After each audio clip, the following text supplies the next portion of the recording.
কোনো কাজ হইতো তখন তারা নিজেদের জান মাল বেঁধে রেখে আল্লাহ রাসূলের সাথে ঝাঁপায়া ঝাঁপায়া পড়তেন।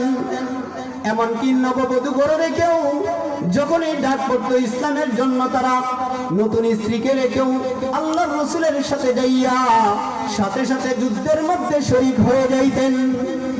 তাদের মধ্য থেকে একজন হচ্ছেন হানজালা রাদিয়াল্লাহু তাআলা আনহু। আল্লাহ রাসূল যখন তাকে বিবাহ শাদী পড়াইলেন, তার হাতের মেহেদি এখনো যায় না, স্ত্রীর হাতের মেহেদি। হঠাৎ করে রাত্রের বেলায় আল্লাহ রাসূল বলে, ওরে হানজালা, উহুদের যুদ্ধের জন্য ডাক এসে গেছে, তোমাকে যুদ্ধে যাইতে হবে। হানজালা রাদিয়াল্লাহু তাআলা আনহু নতুন স্ত্রী ওই রাত্রেই অর্ধরাত্রির মধ্যেই আল্লাহ রাসূলের কথা শুনিয়া সাথে সাথে গোয়াল থেকে বের হইয়া আল্লাহ রাসূলের সাথে উহুদের ময়দানে যাইয়া শরীক হয়ে যায়। সাথে সাথে চলে গেছে। আল্লাহ রাসূল যখন উহুদের ময়দানে অনেক সাহাবারা শহীদ হয়েছিল, লাশগুলা খুঁজতেছিলেন 70 জনের মধ্যে 68 জনের লাশ পেয়েছিলেন, 2 জনের লাশ কিন্তু তিনি পান নাই। এর মধ্যে হামজা রাদিয়াল্লাহু তাআলা আনহু আর হানজালা রাদিয়াল্লাহু তাআলা আনহু, এই 2 জনের লাশ আল্লাহ রাসূল খুঁজে পায় নাই। বলতেছে, আমার হানজালা কোথায়, আমার চাচা হামজা কোথায়? হঠাৎ করে বুরকা পরিয়ে একজন মহিলা এসে বলে, ও আল্লাহর রাসূল, আপনি কি আমাকে চিনতে পেরেছেন? গতকালকে আপনি যে বিবাহ পরিয়ে দিয়ে আসছিলেন, আমি হইলাম ওই মহিলা। যখন যুদ্ধের অর্ডার হয়েছে, যুদ্ধের অর্ডার হওয়ার সাথে সাথে আমার স্বামী আমার সাথে রাত্রে ঘুমন্ত ছিল। অর্ধরাত্রে আজকে রাতটাও তার সাথে আমার তেমন পরিচয় হয় নাই। হঠাৎ করে আপনার আওয়াজ শুনে দৌড়াইয়া আপনার সাথে যুদ্ধের মধ্যে শরীক হয়ে যায়। ও আল্লাহর রাসূল, ওই যে দেখেন আমার হাতের মধ্যে মেহেদি কিন্তু এখনো মিলাই নাই, আমি হইলাম ওই হানজালার স্ত্রী। আমি আমার স্বামীর কথা, আমার স্বামীকে একটু দেখার জন্য আমি আসছি।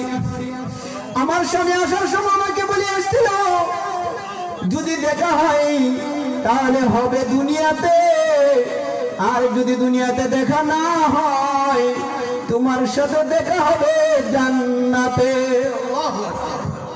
এই কথাটুকু বলে তিনি চলে গেছে। এক পর্যায়ে দেখা গেল এই স্ত্রী বলতেছে, গত রাত্রে সে গোসলও করে নাই, ফরজ গোসল তার উপরে ছিল কিন্তু সে গোসল পর্যন্ত করে নাই। আপনার কথা শুনে সাথে সাথে জিহাদের ময়দানে চলে আসছে। আমি লজ্জায়ও বলতে পারতেছি না, ও আল্লাহর রাসূল, শহীদদেরকে তো গোসল করান না, তবে আমার আবদার, আমার স্বামীকে একটু গোসল করাই আপনি দাফনটা করিলেন। আল্লাহ রাসূল তার কথা মেনে হানজালাকে যখন পেলেন, পাওয়ার পরে হঠাৎ করে দেখে কাফন পরানো, মুখটা খুলে দেখে মাত্র তার মাথা থেকে পানি ঝরতেছে। বলেন না সুবহানাল্লাহ।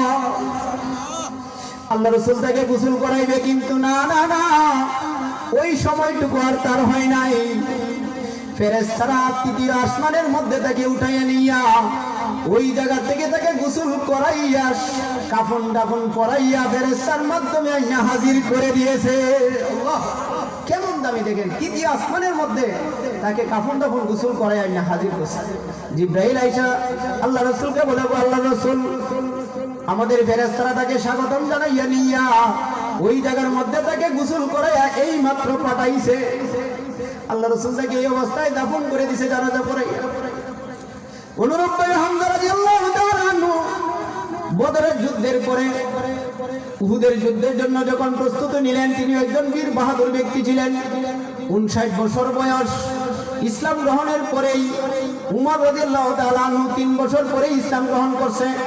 ওই সময় ইসলামের মধ্যে বেশি লোক ছিল না, সবাই ভয় পাইতো। উনারা ইসলামে আসার পরে সবারই শক্তি হয়েছে, দলে দলে ইসলাম প্রবেশ করতে লাগলো। উহুদের ময়দানে যখন হামজা গেল, যাওয়ার পরে যখন মোকাবেলা হইল, সংক্ষিপ্ত কথা, মোকাবেলা হওয়ার পরে হামজা রাদিয়াল্লাহু তাআলা আনহু অনেক যুদ্ধ করেছেন। যুদ্ধ করার পরে তিনি শহীদ হয়ে গেছেন।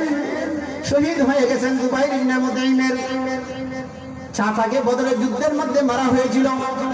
ওই প্রতিশোধ নেওয়ার জন্য তার দাস গোলামকে ওয়াহশীকে বললেন, যাও যাও, ওই হামজার লাশটা যদি আমার কাছে এনে দিতে পারো, হামজার মাথাটা যদি কেটে আমার কাছে আনতে পারো, তাহলে তোমাকে চিরজীবনের জন্য মুক্তি করে দিব। এই মুক্তি পাওয়ার আশায় ওয়াহশী যাইয়া মাঠের মধ্যে ঘুরে আর হামজাকে খুঁজে, হামজা কোথায় খুঁজতে খুঁজতে যাইয়া পেয়ে লাইছে। পাওয়ার পরে তাকে আঘাত করছে, সকল শত্রুরা মিলে এক সাইডে ঘিরে তাকে আঘাত করছে। আঘাত করে তার চোখগুলো উঠে ফেলেছে, কান কেটে দিয়েছে। শুধু তাই নয়, এতটুকুর মধ্যেই ক্লান্ত হয় নাই, এক পর্যায়ে তার বুকটা ছিঁড়ে তার কলিজাটা বের করে হিন্দার কাছে নিয়ে যায়। হিন্দা তখন তাদেরকে আরো উত্তেজিত করার জন্য ওই হামজার কলিজাটাকে চিবাইয়া চিবাইয়া খায়। এরপরে যখন রাসূল তার লাশটা পেলেন ক্ষত বিক্ষত অবস্থায়, এক পর্যায়ে আল্লাহ রাসূল লাশটা দেখে তার মনটা আরো খারাপ হয়ে গেছে। ওয়াহশীকে বলছে, তুমি কখনোই আমার সামনে কোনোদিন আসবে না। ওয়াহশী পরে ইসলাম গ্রহণ করেছে, এত কষ্ট দিয়েছে, তাকে চিনা যায় না, এমন মায়ের মারছে, এমন ভাবে ক্ষত বিক্ষত করেছে, তাকে চিনার কোনো পথ নাই। মুসলমান ভাইরা, ওই সাহাবাদের ইতিহাস হলো এরকম, যখন এই রাসূল ডাক দিছে, ডাক দেওয়ার সাথে সাথে যাইয়া তারা ইসলামের জন্য নিজের জানটুকু দিয়েছে। আমাদের কি এটাই বলছে, যখনই ডাক আসবে ইসলামের বিরুদ্ধে, যখনই কোনো কুলাঙ্গার কোনো কথা বলবে, তখন সাহাবাদের আদর্শ অনুসারে যদি আমরা প্রকৃতপক্ষে রাসূলের উম্মত হয়ে থাকি, তাহলে যখনই ডাক আসবে ফিতনার সময়, বর্তমান যে সময়, এই সময়ের মধ্যে চতুর্মুখী ফিতনা আপনি আমার সম্মুখে হাজির হচ্ছে, সব ধরনের ফিতনাকে রুখে দেওয়ার জন্য ওলামায়ে কেরাম, নবীদের উত্তরসূরি, তারা যখনই ডাক দিবে আমরা কে কে তা করতে রাজি আছি? সকলে দুই হাত তুলে দেখাই। আল্লাহ